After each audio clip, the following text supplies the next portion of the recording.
Now, earlier this week, we looked at the dire state of some of the world's busiest airports. That's after the Global Trade Association for Airlines, IATA, slammed Heathrow as an embarrassment to the United Kingdom. Efficient service from airports and airlines alike is the least that travellers expect to help smooth out their journey. But what about the duties of you, the passenger? Bruce Weinstein is known as the ethics guy. He's proposing that travellers take up a code of conduct to make flying more pleasant all round. Bruce, good to see you once again. You too, Hugh. Let's work through this bill of duties as you are proposing it. First of all, don't take your frustrations out on airport or airline staff. Greet flight attendants when you get on the plane and also when you leave. Give them a big smile. Thank the pilot. Pay attention to the safety demonstrations. Speak to your neighbour, but know when to stop. Don't allow your children to misbehave. It goes on. Leave the restroom as if there's no trace that you ever used it. Keep your elbows and your newspapers away from your neighbour. No amorous misuse of the restroom, seems fair enough. Lower the shades when the movie starts and remove all trash when you leave. What are you trying to do here? You know, before the U.S. Congress now, there is a bill that would create a passenger's Bill of Rights. But with rights come responsibilities, and it just seems high time that we treat one another with the respect that we feel that we are owed. And so I've come up with this list of responsibilities that are really ethical obligations. And it's amazing to me, Hugh, that we're here on international television talking about what really amounts to just some rules of basic human decency. You know, don't use the public restroom for your bedroom. Clean up after yourself. Say hello to the flight attendant. Be kind. Don't treat people rudely. Don't let your kids misbehave and kick. I mean, who would disagree with this is my question. Absolutely, all going sweetly. You're absolutely. But I'm going to play the role of the grump on this one. Okay. Don't take your frustrations out on the airport or airline staff. Fair enough. What happens when your luggage is gone or you've been bumped off a plane that you've paid the seat for and been confirmed on it? You can't get to whoever's responsible, and they are the staff. They represent the company. Aren't you allowed to be a little bit grumpy? You're allowed to be grumpy, but you're not allowed to be rude. And here's the paradoxical thing about being rude or being nasty to someone. You may be understandably upset, but by letting your anger out, you're less likely to get what you want.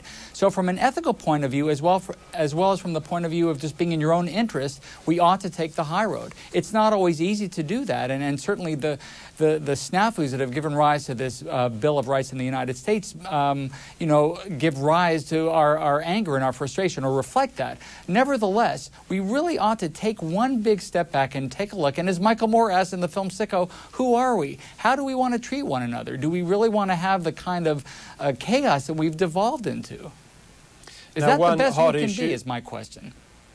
True enough. One issue, I've been on both sides of this particular one, children on planes.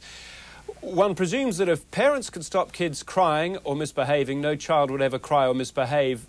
Actually, no, I take issue with that. I've been on too many planes where the parents let their kids run around as if they're in their own personal living room with no sense. I just came back from the Broadway theater, and there's some guy and his wife in front of me going through their cell phone as if, you know, they're in their personal space. And we've just forgotten that there's a distinction between personal life and public life. And that's what these rules that I've come up with. It really comes down to one simple thing. Treat other people with respect. Coincidentally, you will get what you want. It will benefit you in the long run. But the reason to do the right thing is simply because it is the right thing to do. Fundamentally, no argument with you. One there that leaps out at me. Lower the shades when the in-flight movie starts. You may not want to watch the movie, but the guy next to you may. What happens if you're on a daytime flight over the Rockies or over somewhere really dramatic? You've booked the window seat, you want to see this thing, and some guy is watching Wild Hogs next to you and has got an issue with you and wants you to close the shades. Who has the ethical right there?